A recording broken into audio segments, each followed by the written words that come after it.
Hi everyone, I'm Joy. I'm the founder of Artorias and a resin artist.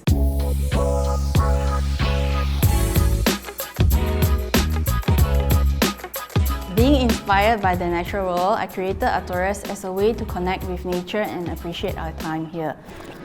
Many of my works actually include real items and real elements from the natural world, such as real flowers, shells, gold flakes, and even gemstones. Definitely, I've always, sometimes I always look on the floor and I see something interesting and I always pick it up and I just store it somewhere to be kept inside my resin later on. I think one of the nice things about working with resin is that you can always pick up something from somewhere and you can always keep it as a keepsake. I realized that working with my craft, I've actually enabled many customers to preserve their most memorable moments or even part of their most cherished loved ones along with them.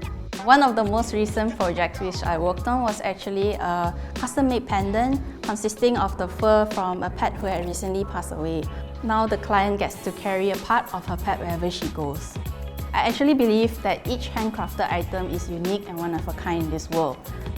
In this class, you'll be learning the basics of UV resin, tips and techniques on how to handle UV resin to create your own botanical jewelry. I'm Joy, I'm your resin instructor for the day. Join me at Craftla.